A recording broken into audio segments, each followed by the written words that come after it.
আসসালামু আলাইকুম এভরিওয়ান, সকলে কেমন আছো? আশা করি সকলে অনেক ভালো আছো। তো আমার ভার্সিটির কয়েকদিন এক্সামের কারণে আমি কোনো ভিডিও আপলোড সেভাবে দিতে পারিনি। তো এটা আজকে স্কেচটা করে ফেলেছি, তো এই জন্য ভাবলাম যে এটা আপলোড করে ফেলি।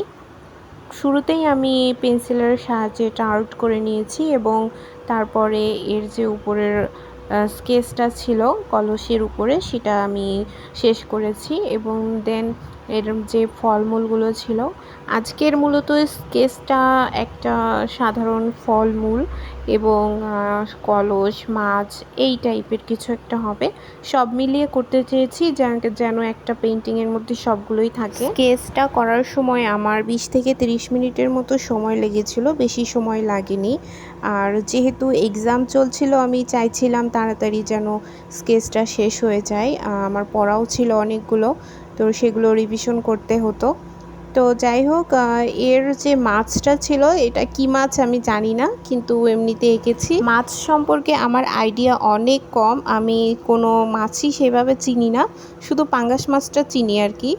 তো চিংড়ি মাছ এগুলো মোটামুটি চিনি, কিন্তু এই বড় মাছটা বা এরকম অনেক বড় মাছ যখন একসাথে থাকে তখন আমি গুলাই ফেলি। তো যাই হোক, হবে হয়তো একটা যে কোনো মাছ, বোয়াল মাছ বা এরকম টাইপের কোনো একটা মাছ হবে। তো এর আশেপাশে যে ছোট ছোট আপেলগুলো ছিল সেগুলো শেষ করেছি। তারপরে এর যে বেসিকগুলো ছিল সেগুলো আমি ক্লিয়ার করে দিয়েছি। আর ভিডিওটা আমি অনেক শর্ট করে করেছি, যেহেতু এডিটিংয়ের জন্য আমার কাছে বেশি সময় ছিল না, সেজন্য আমি স্পিডটা অনেকটাই দ্রুত করে দিয়েছিলাম। আর এর যে স্কেচগুলো ছিল সেগুলো আমি নর্মাল পেন্সিল দিয়েই করেছি। সাধারণত আমি সব সময়ের মতো যে নর্মাল পেন্সিলটা ইউজ করে থাকি 2B পেন্সিল, সেটা ইউজ করেছি।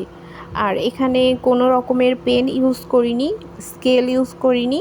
এছাড়া এর যে লাইনগুলো ছিল সেগুলোর জন্য আমি কোনো কিছুর হেল্প নেইনি। আমাদের সকলেরই উচিত নিজে থেকেই এগুলো ট্রাই করা, কেননা সবসময় এগুলো নিয়ে ট্রাই করলে হয় কি আমাদের সেটা অভ্যাসে পরিণত হয়, আমি যেটা সব সময় আমার ভিডিওতে বলে থাকি। তো আজকে এই পর্যন্তই, নেক্সট ভিডিওতে সবার সাথেই কথা হবে। তো আজকে এ পর্যন্ত, সবাই ভালো থাকো, আল্লাহ হাফেজ।